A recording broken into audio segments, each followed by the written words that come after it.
11 సంవత్సరాల నుండి అంటే ఈ సైజు మెయింటెనెన్స్ ఇలాగే ఉండడం అనేది నిజంగా మ్యాక్స్ సీడ్స్ కంపెనీ యొక్క విత్తనం యొక్క గొప్పతనం అనే చెప్పాలి. అలాగే రైతు మెయింటెనెన్స్ కూడా అని చెప్పాలి.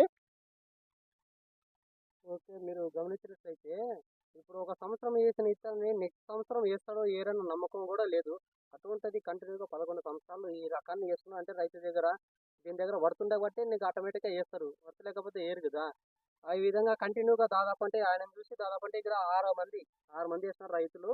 6 మంది పొలాలు కూడా బాగున్నాయి. వాళ్ళతో కూడా ప్రతి ఒక్కరితో నేను డిస్కస్ చేశాను, అందరితో మాట్లాడాను. వాళ్ళు చెప్పారు ఈ విత్తనం వచ్చేసి బాగుంది, అందుకని మేము కంటిన్యూగా ఒక 6 సంవత్సరాల నుంచి వాళ్ళు వేస్తామంటున్నారు. ఈయన ఒక 11 సంవత్సరాలు ఒక ఆయన 8 సంవత్సరాల నుండి కూడా వేస్తున్నాడు కంటిన్యూగా. ఒక ఆయన 6, ఒక ఆయన 8, ఈయన 11, అట్లా ఒక 6 మంది ఉన్నారు కంటిన్యూ వేస్తున్నారు అనమాట. ఈ రకాన్ని లైక్ చేస్తున్నారు. మ్యాక్స్ కంపెనీ, మ్యాక్స్ డిలక్స్ దివ్య. హైట్ కూడా అట్లే ఉందండి. ఇది కటింగ్ తర్వాత మళ్ళీ ఇది నెక్స్ట్ కటింగ్. ఇది అసలు ఎక్కడ కూడా మనకు చూసుకుంటే గజ్జి ముడత లేదు, ఏమీ లేదండి. ఒక వైరస్ లేదు, ఒక తెగులు లేదు. చూసుకోవచ్చు.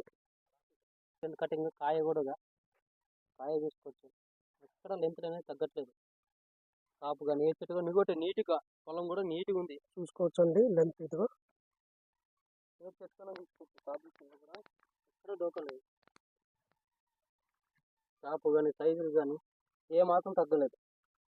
ఇది మ్యాక్స్ కంపెనీ దివ్య, మ్యాక్స్ డిలక్స్ చూసుకోవచ్చు. మచ్చ కూడా చాలా తక్కువే అని చెప్తున్నారు రైతు. మచ్చ కూడా స్టిల్ 11 years అవుతుంది, ఇప్పటి వరకు కూడా మచ్చ కూడా తక్కువే అంటున్నారండి. సో నిజంగా విత్తనం యొక్క గొప్పతనం అండి. కర్నూలు జిల్లా ఎమ్మినూరు మండలం ఎర్రకోట గ్రామము. రైతు పేరు వచ్చేసి కురువ రామలింగుడు అండి. Thank you.